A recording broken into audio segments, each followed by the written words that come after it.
7:06, avanzamos con más noticias en los estudios de RPC Radio. Nos acompaña el profesor Lucas Rodríguez, asesor académico Tudelas. Profesor, bienvenido. Hay que mencionar pues la situación por la que está pasando esta casa de estudio. Ayer se dio una manifestación, se acordó, entendemos, una reunión entre el rector con el ministro de Economía y Finanzas, pero ha quedado la duda porque lo que mencionan las autoridades de Economía y Finanzas es un mal manejo del presupuesto. Para que nos dé mayor explicación, profesor Lucas. Primero, buenos días. Le agradecemos mucho el espacio que tenemos en este medio. Lo primero que queremos destacar es que la Universidad Especializada de las Américas es una universidad estatal. Muchas veces se nos confunde con una universidad privada. Somos una universidad estatal que recibimos fondos del Estado, y para ello entonces el tema presupuestario es sumamente importante, que es el tema en cuestión en este momento, y que se ha solicitado para culminar el pago de la docencia en este año 2017 un total de $2.5 millones, que tiene que ver directamente con el presupuesto solicitado en el 2016 para la vigencia 2017, y que desde el año pasado nosotros, no es el tema nuevo, porque se ha querido ver como que ahora nos dimos cuenta en el segundo semestre que necesitamos los 2.5 millones.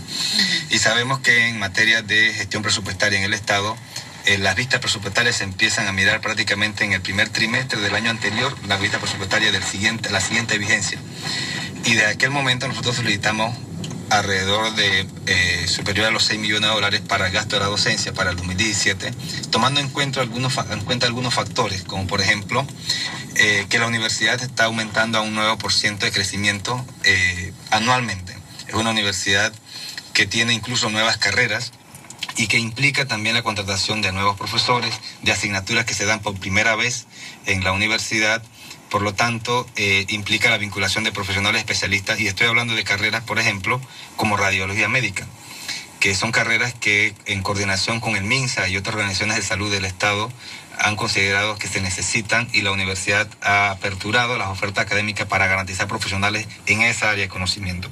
De igual manera, técnico en control de vectores, educación o promoción para la salud, que son carreras que no existen en otras universidades, y que la universidad implica, digamos, un esfuerzo importante de estudio y de vinculación para la aprobación y seguimiento de esa carrera. Eso significa que la universidad no puede tener el mismo presupuesto del año anterior, y es lo que está ocurriendo históricamente en la universidad, donde el presupuesto de la universidad no es consono con el crecimiento que ha mostrado. Por ejemplo, si crecemos un 9% anual, regularmente el presupuesto está no necesariamente consono con esa realidad de gestión académica que la universidad implica. Entonces esos 2.5 millones es parte de la discusión, y se nos ha planteado, por ejemplo, que nosotros no hemos administrado bien los recursos. Y vamos al primer aspecto. Se nos ha planteado que tenemos demasiados docentes.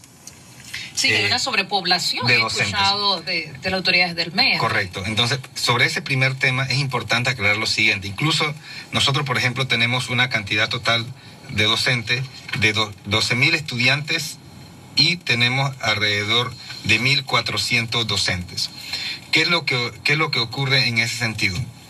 Lo que hacen es dividir la cantidad de estudiantes entre la cantidad de docentes. Y por eso plantean que se da un promedio de 7 u 8 estudiantes por docente. Pero esa lectura es demasiado lineal y no considera la naturaleza de la formación universitaria, que es totalmente distinta al sistema que regularmente usted tiene en un sistema educativo, por ejemplo, en la básica, donde tienes un docente, en primaria, un docente para 25 o 30 alumnos, indistintamente las materias que regularmente se dicten. En el caso de las universidades, el manejo es totalmente distinto, porque el pensum curricular dictamina la cantidad de asignaturas y de especialistas que necesita un grupo de estudiantes. Si tú tienes 15 o 20 estudiantes en una carrera de fisioterapia, por ejemplo, es muy probable que en esos 15 o 20 estudiantes den 7 materias en el semestre y sean 7 profesores distintos. Si tienes 25 estudiantes, también tendrán que dar la misma cantidad de materias, no importa dónde esté ubicado el programa. Entonces, es una cantidad distinta de profesores. Además, el tema de las especialidades en salud. Las carreras de ciencia de la salud en el modelo universitario udelista, todas tienen que desarrollar horas prácticas. Y eso es parte de la dinámica de formación. Yo recuerdo que cuando yo estudié educación, yo practiqué en el último año y practiqué solamente un mes en escuelas. Ahora se ha mejorado el programa, pero en ese momento ese era el modelo universitario. En el caso de UDELAS, empiezan a practicar desde el primer año. ¿Y qué significa que un grupo de estudiantes, por ejemplo, de 30 estudiantes que yo he tenido alumnos en enfermería? Yo el año pasado di clase en enfermería y tenía 32 alumnos. Y la materia que dicto es metodología, un solo profesor para 32 alumnos.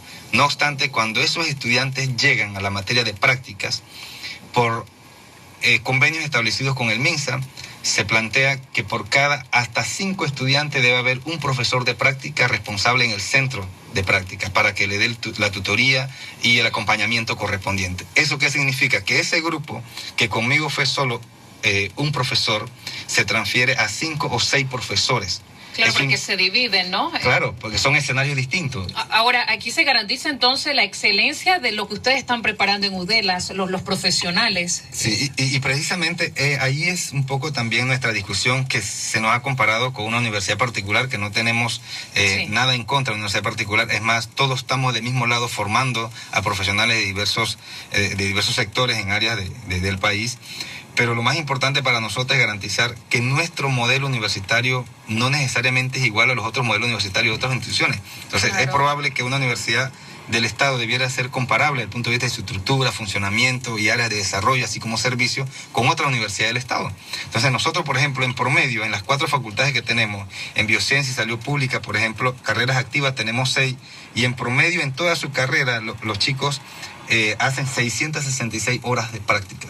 Y nosotros del 2014 hacia adelante, en esta administración aprobamos que cada vez que se gradúa un estudiante, se le certifica como un diploma suplementario la cantidad de horas que hace de práctica. Y eso se constituye muchas veces como un primer empleo para el estudiante, porque muchas veces cuando van al campo laboral le piden, lo primero es experiencia. Entonces, si tú tuviste 666 horas promedio, y en la Facultad de Ciencias Médicas, que es la que más práctica tiene por la dinámica de su carrera, tienen un promedio de 1.154 horas prácticas durante su carrera. Y hay carreras, por ejemplo, como radiología médica y ciencia de la enfermería, que tienen más de 2.000 horas prácticas durante su formación de 4 años.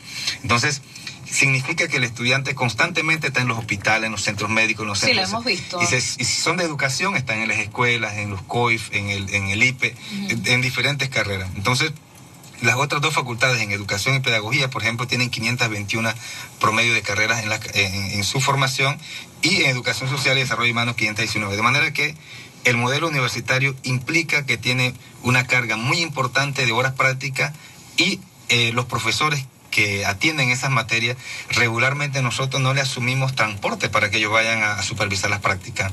Ellos, por ejemplo, hay profesores que tienen 2 o 3 escenarios de práctica y tienen que ir recorriendo a la supervisión académica, y solamente le pagamos como si fuesen clases presenciales. Ese es parte del modelo diferenciador de la universidad. Sí, para finalizar y aprovechar el último minuto, profesor, dígame algo, la preocupación de ustedes ante el nuevo semestre que deben enfrentar. ¿Qué dicen los estudiantes? ¿Qué dicen sus colegas? Porque están en medio de una situación pues bastante difícil. Sí, algo que no es negociable para la universidad es cerrar o parar un proceso de matrícula, un proceso de gestión académica en la institución. Como dijo el rector ayer, si tenemos que ir a pedir limosna a la calle para garantizar la continuidad de la formación, tendríamos que hacerlo, que obviamente esperemos que no sea así, toda vez que hay de por medio un compromiso del Ministerio de Economía y Finanzas para el día lunes de reunirse con nuestro rector y las autoridades para analizar la dinámica del proceso, que estoy seguro que si eso se hubiese dado hace 2 meses, cuando empezamos a manifestarnos físicamente ya sobre el tema, porque no teníamos respuesta, de seguro nada de esto hubiese ocurrido. Ayer en la manifestación, que tuvimos un apoyo multitudinario de estudiantes, a pesar de que están en receso académico, y de profesores, el planteamiento es ese, es decir, nosotros vamos a continuar, los estudiantes se están matriculando en este momento en la universidad, sí, para garantizar el desarrollo de clases normal a partir del día lunes que viene, y garantizar que la Universidad del Estado pueda seguir funcionando de la mejor manera posible y garantizando la calidad de la formación institucional. Bien, gracias, profesor. Gracias.